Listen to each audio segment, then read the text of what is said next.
तो इस प्रकार से कामात् क्रोधो भिजायते, काम से क्रोध उत्पन्न होता है, लेकिन क्रोध की उस अवस्था का आने का उपक्रम दे रहे हैं कि काम वर्तमान विषय च असन्निहिते, वर्तमान समय में जिस काम की इच्छा है, जिस वस्तु की पदार्थ की कामना है, जिस वस्तु या पदार्थ के उपभोग की आवश्यकता है, असन्निहिते उसकी पूर्ति न होने पर सन्निहिते पुरुषे, उस पास में विराजमान पुरुष के प्रति, जो पास में बैठा खड़ा जो भी जिस अवस्था में है उस पुरुष के प्रति तद अभीष्टम न सिद्ध है, मेरा वो अभीष्ट सिद्ध नहीं हो रहा, इसके कारण उसके ऊपर क्रोध हो जाता है। ध्यायतो विषयान् पुंसः संगस्तेषु उपजायते, संगात् संजायते कामः, कामात् क्रोधो भिजायते। जब ऐसा क्रोध होता है तो हमारी गीता श्रुति तो फिर कहती है क्रोधात् भवति सम्मोहः, सीधे 63वें श्लोक में कि क्रोधात् भवति सम्मोहः, क्रोध से ही सम्मोह होता है। हम बहुत पहले जब पढ़ते थे तो शंका करते थे कि सम्मोह क्या है, सम्मोहन हो जाना, क्या हो जाना, अब दुनिया भर के अर्थ लगाते थे, अर्थ ही नहीं सकता था। लेकिन बाद में कहीं सत्संगत करते करते अर्थ समझ में परिपक्व हुआ कि नहीं, सम्मोह का जो अर्थ है वो कर्तव्य की का ज्ञान न रहना। हमारे भाष्यकार श्री रामानुज ने स्पष्ट किया कि कर्तव्य का विचार न रहना, क्रोधात् भवति सम्मोहः, सम्मोहः कृताकृत्य विवेक शून्यता। क्या करना है क्या नहीं करना है, कर्तव्य अकर्तव्य के बीच में विवेक की शून्यता का नाम ही सम्मोह है, व्यक्ति उसमें पड़ जाता है। ऐसे सम्मोहात् स्मृति विभ्रमा, स्मृति का भ्रंशन हो जाता है, स्मृति नष्ट हो जाती है। ततश्च प्रारब्धे इंद्रिय जयादिके,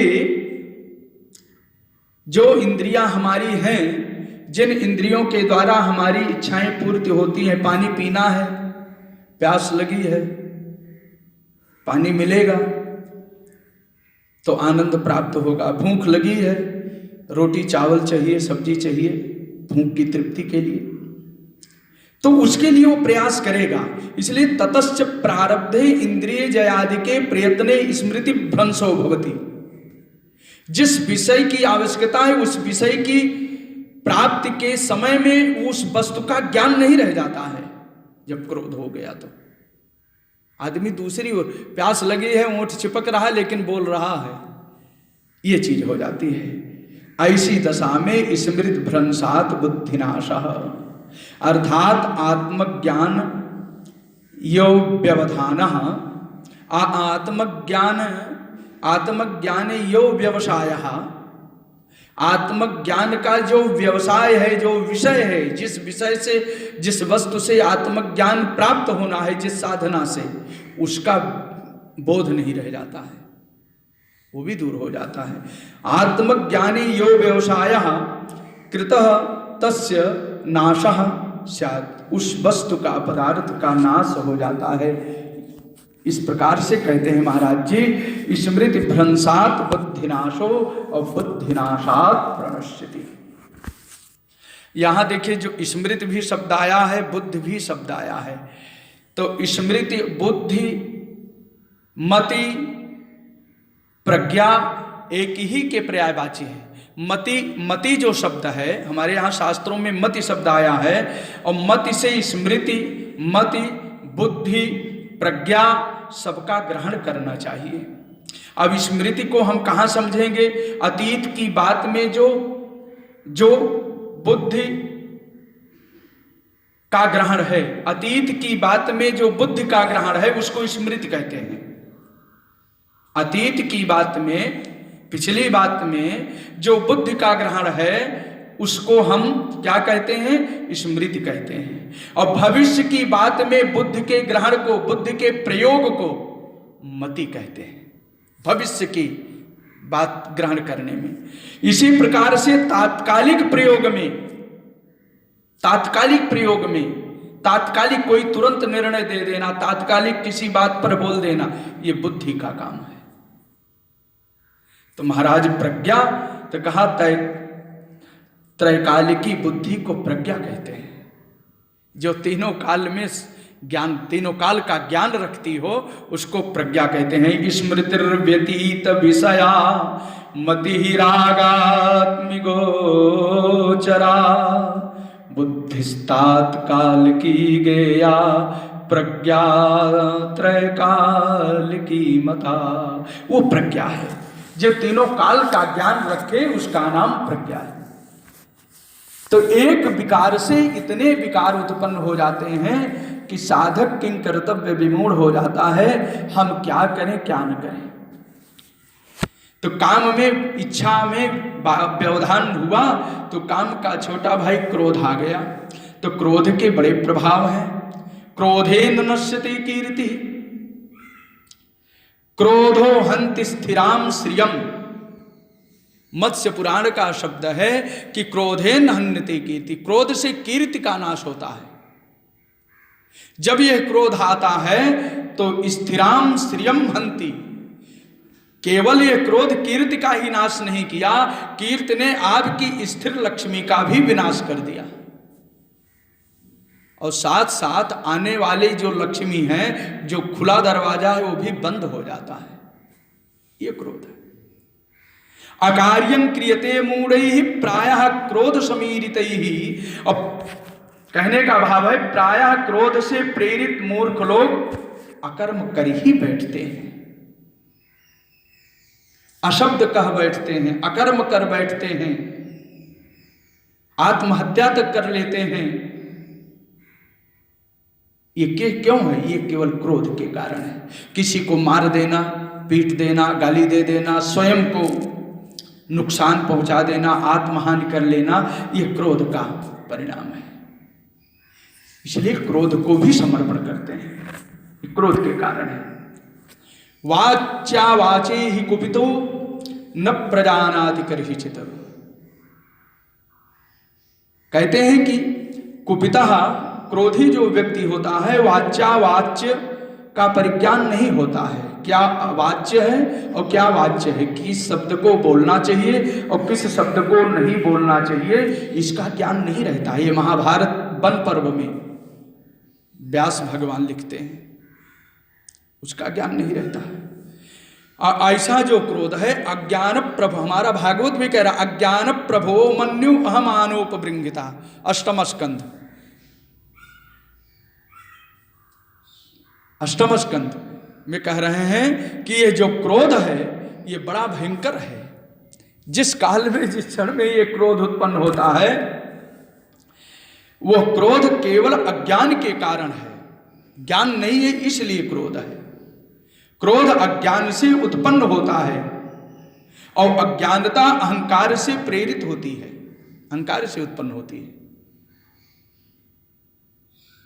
क्रुद्धा पापम नरः कुर्यात् क्रुद्धो हन्याद् गुरूनपि।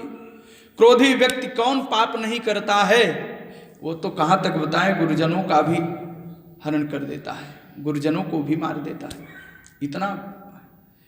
इसलिए क्रुद्धा परुषया वाचा श्रेयसोप्यवमन्यते, महाभारत वन पर्व। क्रोधा प्राणहरः शत्रुः क्रोधो मित्र मुखो रिपुः। क्रोधी जो व्यक्ति है प्राण हंता शत्रु के समान है। क्रोधी व्यक्ति कैसा है? भले ही ऊपर से स्वरूप उसका अच्छा हो, बढ़िया वस्त्राभूषण धारण करने वाला हो, स्वरूप बनाने वाला हो, वो तो उसी प्रकार से है जैसे घड़े के मध्य में विष भरा हो और ऊपर से इसको रंग चुन करके बना दिया गया। बाहर से वो सुंदर घड़े के समान है, अंदर में उसके विष भरा हुआ है। क्रोधो ह्यसि महातीक्ष्णः सर्वं क्रोधोपकर्षति। इसलिए महाराज क्रोधो ह्यसि महातीक्ष्णः,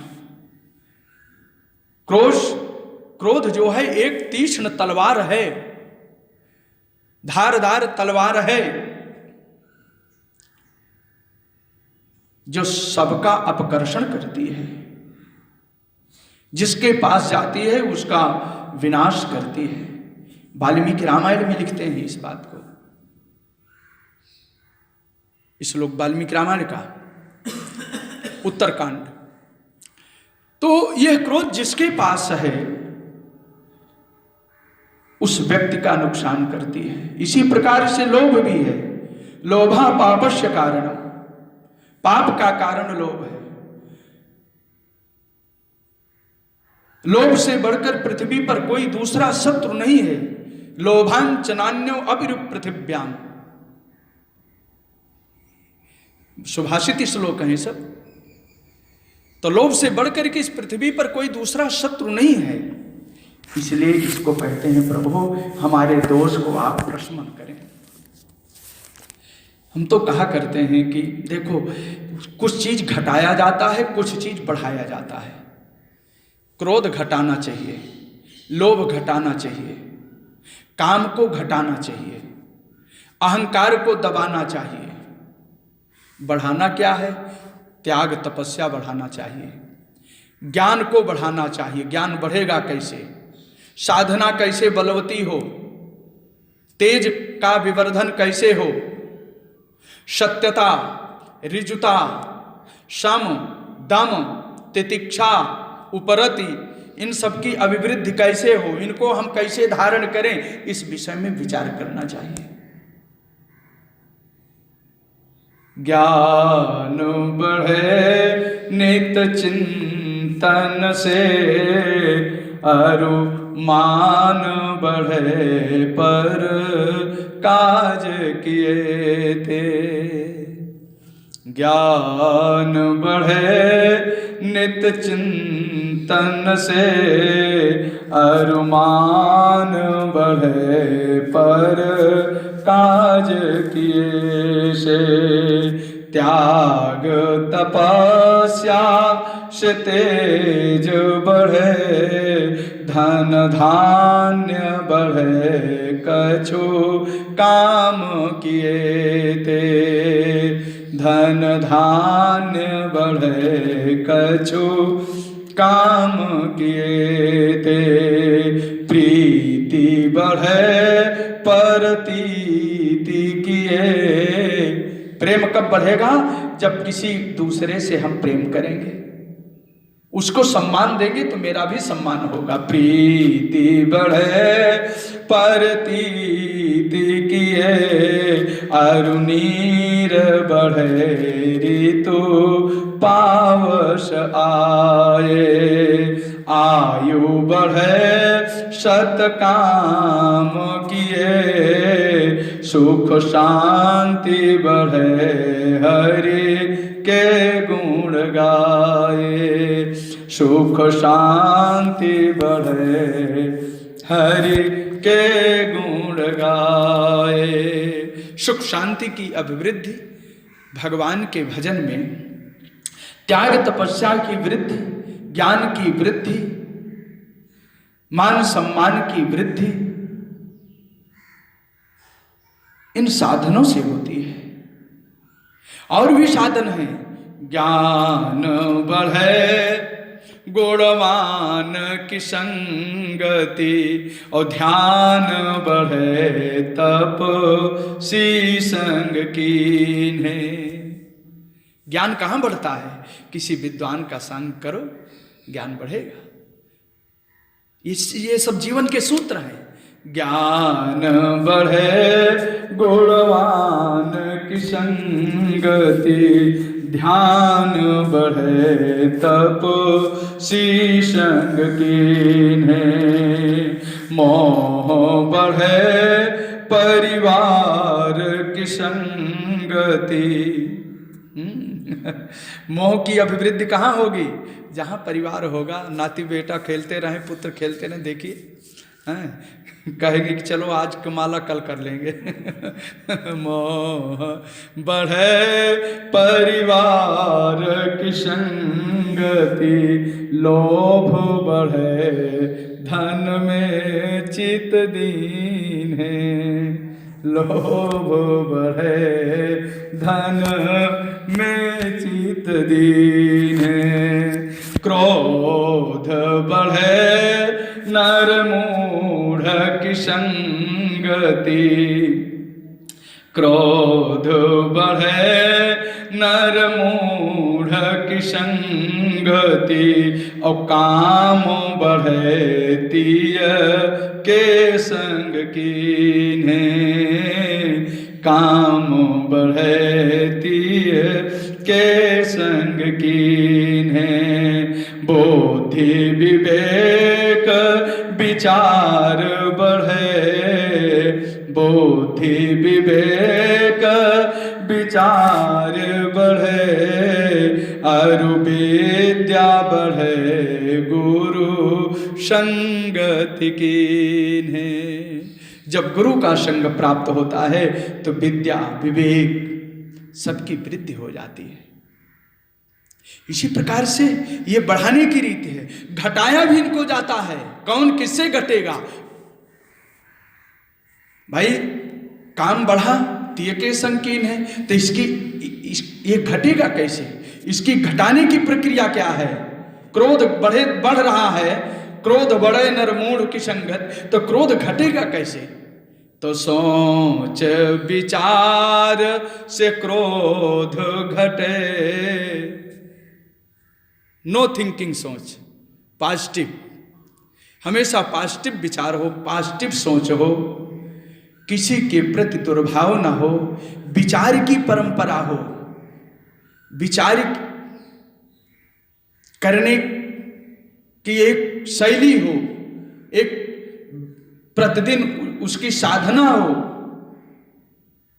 तो हमारा विचार जैसे जैसे अच्छा होगा, हमारे विचार हमारे समझ जैसे जैसे अच्छी होंगी, सात्विक होंगी, क्रोध नष्ट होता रहेगा। सोच विचार से क्रोध घटे, अरु काम घटे कछो संयम कीन्हे। काम को घटाना है तो काम कैसे घटेगा? संयम, इंद्रिय निग्रह, तब हमारा काम घट जाएगा। सोच विचार से क्रोध घटे, अरु काम घटे कछो संयम कीन्हे। लोभ घटे कछु दान किए। लोभ घटाने का, लोभ कैसे घटेगा? कुछ दान किया जाए, जो भी अपनी कमाई है उसमें से कुछ अंश निकलता रहे। एक दिन के दान करने से कुछ नहीं होगा। कुछ न कुछ निकलता रहना चाहिए। सोच विचार से क्रोध घटे, अरु काम घटे कछो संयम कीन्हे। लोभ घटे कछु दान किए, अरु दंभ घटे निज रूप ही चीन्हे। दंभ पाखंड कैसे घटेगा? निज रूप ही चीन्हे। अपने रूप को, अपने कर्तव्य को हम पहचाने। हम यहाँ किस लिए आए हैं, क्यों हमको भेजा गया है, इसको चिंता करें। इसका भले जानकारी ना हो लेकिन विचार करें। धीरे धीरे एक दिन वो समय आएगा कि विचार करते करते भगवान की कृपा हो जाएगी। गीता है, भले समझ में ना आवे लेकिन गीता का नित्य पाठ करें, नित्य उसको नहीं संस्कृत पढ़ पाते हिंदी ही पढ़ते रहें। धीरे धीरे भगवान की ऐसी कृपा होगी कि वो समझ में आने लग जाएगा। भगवान की कृपा प्राप्त होने लग जाएगी।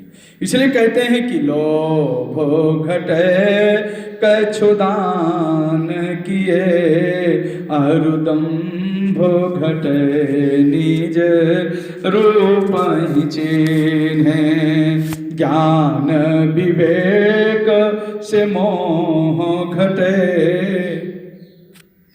ज्ञान और विवेक, ज्ञान विवेक से मोह घटे, तन शक्ति घटे वृद्धापन आए। जैसे जैसे वृद्धावस्था आती है शरीर की क्षमता घट जाती है, और शरीर की क्षमता के साथ साथ इंद्रियों की शक्ति सब कुछ घटने लगती है, सोच समझ सब धीरे धीरे कम हो जाती है, सब में कुछ ना कुछ तीक्ष्ण आती है। इसलिए गर्व घटे नित नम्र बने। गर्व अहंकार कैसे घटेगा? गर्व घटे नित नम्र बने, और सब पाप घटे हरि के गुण गाए। सब पाप मिटे हरि के गुण गाए। तब रघुपति बोले मुस्काई, तुम प्रिय मोहि भरत जी भाई।